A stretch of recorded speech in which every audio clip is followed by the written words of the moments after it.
రాష్ట్రమంతా స్థానిక ఎన్నికలనే చర్చలు సమావేశాలు జరుగుతున్నాయి. రిజర్వేషన్లు ఖరారైన గ్రామాల్లో కులాల వారీగా కంటిన్యూగా సమావేశాలు జరుపుకుంటున్నారు. ఆశావహులు జనం మద్దతు, ఆర్థిక స్తోమత ఆధారంగా అభ్యర్థుల ఎంపిక చేసుకుంటున్నారు. పార్టీలో మద్దతుపై చర్చించిన తర్వాత ఎమ్మెల్యే, నియోజకవర్గ ఇన్ఛార్జీలకు సమాచారం ఇస్తున్నారు local leaders.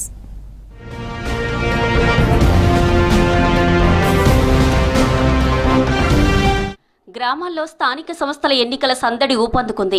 MPTC, ZPTC, sarpanch, ward స్థానాలకు పోటీ చేయాలనుకునే ఆశావహులు వారి మద్దతుదారుల సీక్రెట్ మీటింగులు, బహిరంగ చర్చలు మొదలయ్యాయి. ప్రతి గ్రామంలో, ప్రతి వర్గంలో మీటింగుల పర్వం మొదలైంది. గ్రామాన్ని లేదా ఎంపీటీసీ పరిధిని ప్రభావితం చేయగల సామర్థ్యం ఉన్న నేతలు, పార్టీల క్యాడర్, వివిధ సామాజిక వర్గాల పెద్దలు ఈ సమావేశాలను నిర్వహిస్తున్నారు. స్థానిక సంస్థల ఎన్నికల్లో తమ వర్గం లేదా తమ పార్టీ మద్దతుతో ఎవరు పోటీ చేయాలి, ఎలా గెలవాలి అనే దానిపై డిస్కస్ చేస్తున్నారు. గెలుపు గుర్రాలను ఎంపిక చేయడంపై ప్రధానంగా దృష్టి సారించడమే లక్ష్యంగా ఈ మీటింగ్లు నిర్వహిస్తున్నారు. అదే సమయంలో ఆశావహులు తమ అదృష్టాన్ని పరీక్షించుకోవడానికి, ప్రజల మద్దతు కూడగట్టుకోవడానికి యత్నిస్తున్నారు. ఎన్నికల్లో తమ అదృష్టాన్ని పరీక్షించుకోవాలని భావిస్తున్న నేతలు, క్యాడర్లో ఇప్పుడు యాక్టివ్ అయ్యారు. పోటీకి చాలా మంది ఆశావహులు ముందుకు వస్తున్నారు. సర్పంచ్, ఎంపీటీసీ స్థానానికి తానే అర్హుడినని, గ్రామంలో మంచి పట్టు ఉందని, ప్రజల్లో ఆదరణ ఉందని చెప్పుకుంటున్నారు. దీంతో గ్రామాల్లో ఆశావహుల మధ్య పోటీ వాతావరణం నెలకొంది. తమ వర్గాన్ని ఏకం చేసి తమకు మద్దతు కూడగట్టుకునే పనిలో లీడర్లు నిమగ్నమయ్యారు. స్థానిక సంస్థల ఎన్నికల్లో రిజర్వేషన్ కీలకంగా మారింది. గ్రామాల్లో ఏ స్థానం, ఏ సామాజిక వర్గానికి రిజర్వ్ అయిందో దాని ప్రకారమే సమావేశాలు జరుగుతున్నాయి. ఉదాహరణకు, ఒక సర్పంచ్ స్థానం ఎస్సీకి రిజర్వ్ అయితే ఆ వర్గానికి చెందిన నేతలు మాత్రమే ప్రత్యేకంగా సమావేశమై తమ అభ్యర్థిని ఎంపిక చేసుకునే పనిలో పడ్డారు.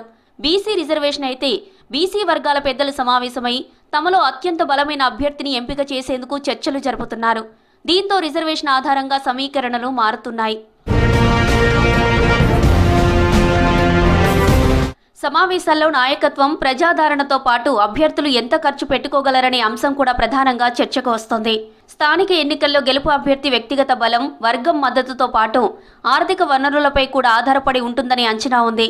అందుకే పోటీలో ఎవరున్నారు, వారిలో ఎవరు ఎంతవరకు ఖర్చు భరించగలరు, ఎన్నికల నిర్వహణకు ఎంతవరకు సహకరించగలరనే అంశాలపై చర్చించి అన్నింటిలోనూ ముందున్న వారిని అభ్యర్థిగా ఎంపిక చేయాలని ఆయా వర్గాలు, క్యాడర్ భావిస్తున్నాయి. ఎంపీటీసీ, జెడ్పీటీసీ ఎన్నికలు పార్టీ గుర్తుపై జరుగుతాయి. సర్పంచ్, వార్డు మెంబర్లకు పార్టీ గుర్తులతో సంబంధం లేకుండా ఎలక్షన్ ఉంటుంది. దీంతో ఈ ఎన్నికలు వ్యక్తిగత బలంపై జరిగినా రాష్ట్రంలోని అధికార, ప్రతిపక్ష పార్టీల మద్దతుతోనే ముందుకు వెళ్తారు నేతలు.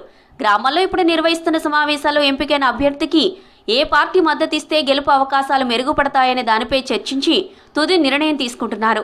పార్టీ మద్దతు లేకుండా ఎన్నికల్లో ముందుకెళ్లడం కష్టమని భావిస్తున్న నేతలు తమ వర్గం లేదా అభ్యర్థి తరపున ఏ పార్టీ మద్దతు కోరాలనే దానిపై ఏకాభిప్రాయానికి వస్తున్నారు.